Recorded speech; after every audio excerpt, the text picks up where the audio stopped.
Hello everyone, मैं हूं आपके साथ वर्षा सिंह। मैं बिहार से बिलोंग करती हूं। मैं अगर अपनी क्वालिफ़िकेशन की बात करूं तो मैं ग्रेजुएशन की हूं हिस्ट्री और पॉलिटी से, और मैं अभी पीजी कर रही हूं हिस्ट्री से। इन फ्यूचर मेरा सिविल सर्विस में जाने का प्लान है।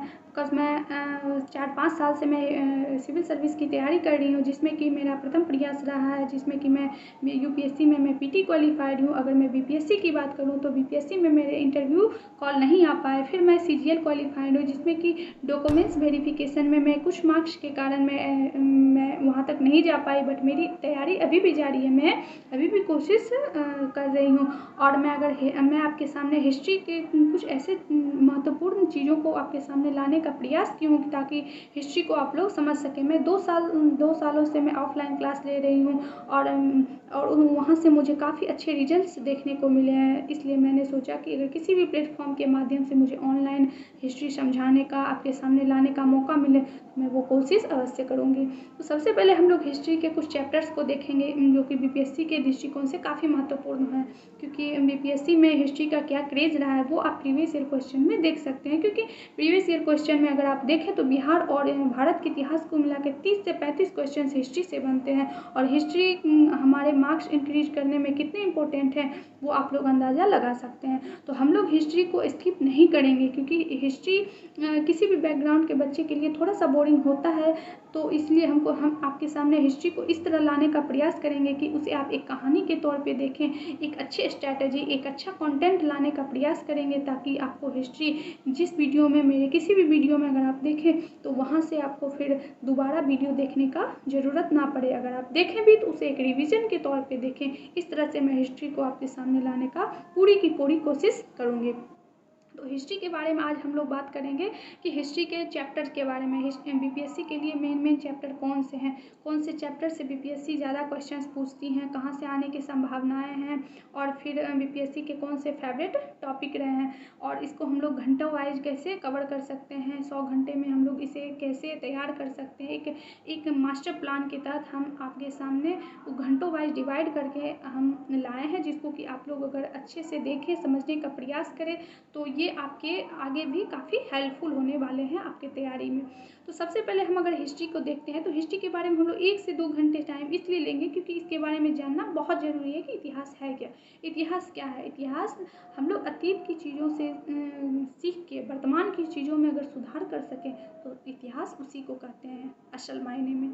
फिर हम लोग सबसे पहला इतिहास का जो चैप्टर शुरू करेंगे वो है प्राचीन काल। प्राचीन काल में सबसे पहला चैप्टर जो हम लोगों का रहेगा वो रहेगा पाषाण काल। पाषाण काल में हम लोग देखेंगे कि मानव ने आगों को कैसे खोजा, फिर ना मानव उस टाइम शिकारी जीवन जीते थे। ना पाषाण काल में हम लोग देखेंगे कि मानव ने कृषि की खोज की, और वहाँ मतलब उस चीज़ों को अगर हम लोग डिटेल्स में पढ़ते हैं तो वहाँ हमें 2 घंटे का समय देना पड़ेगा उस क्लास में। फिर हम लोग पाषाण काल के बाद हम लोग देखेंगे सिंधु घाटी सभ्यता के बारे में। सिंधु घाटी सभ्यता को हम लोग अगर देखते हैं तो हमें 5 से 6 घंटे लग जाएंगे उन्हें समझने में, क्योंकि ये अपने आप में उस टाइम में बहुत बड़ी सभ्यता थी, और इनके बहुत सारे ऐसे स्थल हैं जिसको कि हम लोग अगर डिटेल्स वाइज पढ़ें तो बहुत समय हमें लग जाएंगे।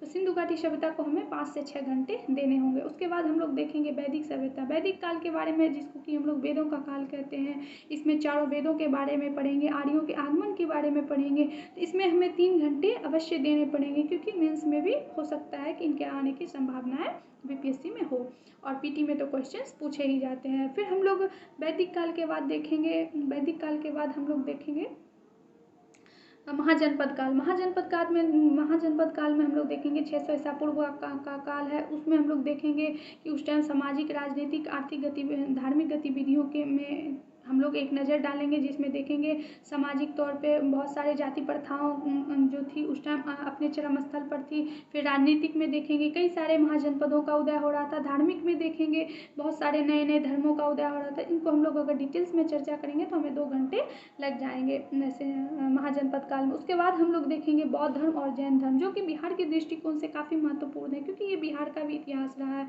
इसको हम लोग अगर डिटेल्स में चर्चा करें, और डिटेल्स में क्यों चर्चा करें, क्योंकि ये मेंस और पीटी दोनों के लिए इम्पोर्टेंट है, इसीलिए हम लोग बौद्ध धर्म को 3 घंटे देंगे और जैन को हम लोग 2 घंटे में कवर करने का कोशिश करेंगे। फिर हम लोग बौद्ध धर्म के बाद आते हैं यूनानी। भारत में यूनानी आक्रमण। उस टाइम बहुत सारे महाजनपदों का उदय हो रहा था जिस टाइम भारत में विदेशी आक्रमण हुए और वो यूनानी आक्रमण हुए, उसको हम लोग 3 घंटे में कवर करने का प्रयास करेंगे। फिर मौर्य काल, जो कि चक्रवर्ती सम्राट के बारे में है, और इसके बारे में अगर हम डिटेल्स में चर्चा करें, क्योंकि ये मेंस में भी नोट्स बनाने में काफ़ी हेल्पफुल रहेंगे, तो इसको हम लोग 4 घंटे में कवर करेंगे। फिर हम लोग देखेंगे गुप्त काल के बारे में। गुप्त काल को भी हम लोग स्वर्ण युग के नाम से जाने जाते हैं। इसमें बहुत सारी कलाएँ, संस्कृति के बारे में अगर पढ़ेंगे तो हमें 5 घंटे लग सकते हैं। गुप्त काल के बाद हम लोग देखेंगे गुप्तोत्तर काल। गुप्तोत्तर काल में देखेंगे कि गुप्त काल के राजनीतिक आर्थिक कमजोरियों से कई सारी क्षेत्रीय शक्तियों का उदय हो रही थी। इसको हम लोग अगर डिटेल्स में पढ़े तो 2 घंटे हमें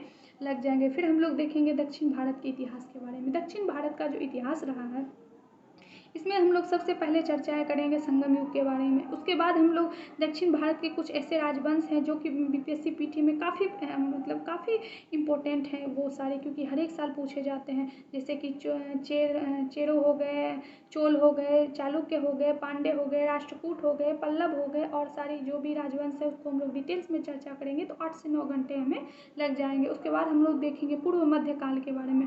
पूर्व मध्यकाल के नाम से ही हमें पता चलता है कि ये मध्यकाल के पूर्व और प्राचीन काल के पश्चात की स्थिति है, तो इसको हम लोग डिटेल्स में चर्चा करें तो हमें 2 घंटे लग जाएंगे पूर्व मध्यकाल। उसके बाद हम लोग मध्यकाल में देखेंगे मुगल सल्तनत, उसके बाद दिल्ली सल्तनत, फिर बहमनी राजवंश, विजयनगर, तो हरिहर बुक्का। तो इन सभी चीज़ों को अगर हम लोग देखें, क्योंकि मुगल साम्राज्य जो है ये बहुत बड़ा टॉपिक है, बहुत बड़ा मतलब ये है। जैसे कि हम लोग बाबर से अगर पढ़े बहादुर शाह जफर तक, तो ये बहुत सारे क्लास हमें लेने पड़ जाएंगे, तो इसको हम लोग 10 से 12 घंटे में कवर करने का प्रयास करेंगे, क्योंकि यहीं से तो मेंस के क्वेश्चंस बनते हैं और पीटी में तो आते ही आते हैं, तो हमें नोट्स बनाने में काफ़ी हेल्पफुल रहेंगे। उसके बाद हम लोग देखेंगे दिल्ली सल्तनत के बाद अब हम लोग आते हैं आधुनिक काल के बारे में। आधुनिक काल के में सबसे पहला चैप्टर जो रहेगा वो है पुर्तगीज यात्री वास्को डी गामा की भारत यात्रा, क्योंकि वहाँ से हमें सबसे पहला जो आधुनिक काल में है वास्को डी गामा इसलिए इम्पोर्टेंट है क्योंकि बीपीएससी पीटी में वास्को डी गामा काफ़ी चर्चित व्यक्ति रहे हैं, तो इसमें इसलिए हमें वास्को डी गामा के बारे में 1 से 2 घंटे समय देने पड़ेंगे इसके क्लास में। उसके बाद फिर हम लोग देखेंगे अंग्रेजों की साम्राज्य विस्तार नीति। अंग्रेजों ने कैसे भारत में अपना साम्राज्य विस्तार किया, कहाँ पे अपनी कोठी खोली, जैसे सूरत में, मछलीपट्टनम में, और किस ईस्वी में। इन सभी चीज़ों पे अगर हम डिटेल्स में चर्चा करें तो हमें 4 घंटे 5 घंटे लग जाएंगे। उसके बाद हम लोग देखेंगे 1857 की क्रांति। 1857 की क्रांति एक ऐसा क्रांति है जो कि मतलब अगर डिटेल्स में चर्चा करें तो काफ़ी इंटरेस्टिंग है, और बिहार से जुड़ा हुआ है, तो बीपीएससी के लिए काफ़ी इंपॉर्टेंट है, पीटी और मेंस दोनों के दृष्टिकोण से। तो हम लोग इसमें देखेंगे किसान आंदोलन, जनजातीय आंदोलन, इसी में हम लोग इंक्लूड किए हैं, जैसे कि मोपला विद्रोह, संथाल विद्रोह, कुका आंदोलन। इन सारी चीज़ों को हम लोग अगर कवर करेंगे तो 5 से 6 घंटे हमें इस क्लास में देने पड़ेंगे। उसके बाद हम लोग देखेंगे कांग्रेस की स्थापना, भारत से जुड़ा हुआ है, इसको हम लोग 4 से 5 घंटे में समझने का अवश्य प्रयास करेंगे। उसके बाद हम लोग देखेंगे भारत में क्रांतिकारी आंदोलन, 1 घंटे में हम लोग इसे समझने का कोशिश करेंगे। फिर हम लोग देखेंगे कांग्रेस के महत्वपूर्ण अधिवेशन, जैसे कराची अधिवेशन, लाहौर अधिवेशन, जो भी है सूरत अधिवेशन, क्योंकि यहाँ से जो है ना बीपीएससी में हर एक साल पीटी में 2 से 3 क्वेश्चंस पूछते हैं, तो इसको हमें बिल्कुल भी स्किप नहीं करना है, और इसको डिटेल्स में अगर चर्चाएं करनी है तो 3 से 4 घंटे हमें अवश्य देने पड़ेंगे। फिर हम लोग देखते हैं अब राष्ट्रीय आंदोलन। राष्ट्रीय आंदोलन में अगर हम गांधी युग ना पढ़े तो फिर क्या पढ़े। गांधी जी इतने लोकप्रिय व्यक्ति हैं, इतने चर्चित व्यक्ति हैं, हमारे इतिहास में उनका क्या भूमिका रहा है, हमारी स्वतंत्रता में उन्होंने अपना क्या योगदान दिया है, ये हम लोग अच्छी तरह से जानते हैं अगर इतिहास पढ़ते हैं तो। इनके एक भी आंदोलन को, एक भी जो भी है, इसको हमें स्किप नहीं करना है। गांधी जी का सबसे पहला जो सत्याग्रह था वो भारत में वो था चंपारण सत्याग्रह, जो कि बिहार से जुड़ा हुआ है, तो कितना इंपॉर्टेंट है, तो इसीलिए हमको बिल्कुल भी स्किप हमें नहीं करना है।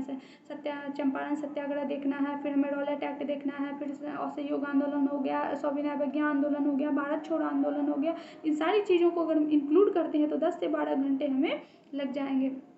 तो इनको हमें डिटेल्स वाइज चर्चा करनी है। फिर हम लोग देखेंगे IMA, क्योंकि ये सारे जो इम्पोर्टेंट चैप्टर हैं BPSC के नज़र से अगर हम देखें तो ये प्रीवियस ईयर क्वेश्चन में देखें तो ये इतने इंपॉर्टेंट चैप्टर हैं कि हर एक साल इस चैप्टर से क्वेश्चन आते हैं और आने की संभावनाएं भी हैं इन फ्यूचर।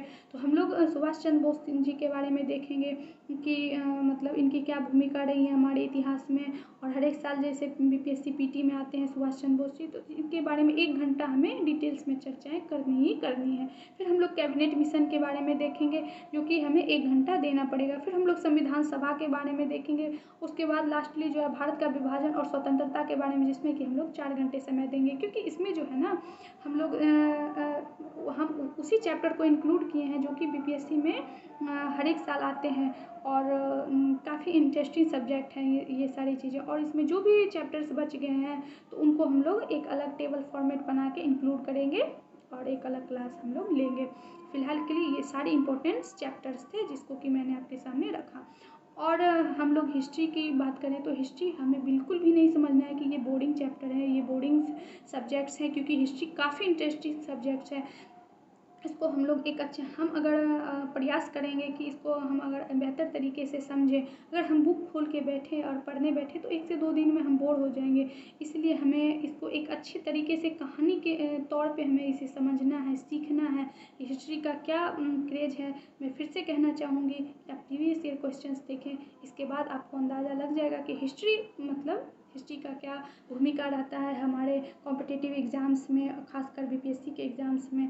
तो आप लोग हिस्ट्री को बिल्कुल भी स्किप ना करें और सीखने के लिए हम पूरी प्रयास करेंगे। और नेक्स्ट वीडियो में हम कोशिश करेंगे कि हिस्ट्री के और भी सारे चैप्टर्स को डिटेल्स वाइज समझाने का और उसे सीखेंगे हम लोग। तब तक के लिए बाय बाय।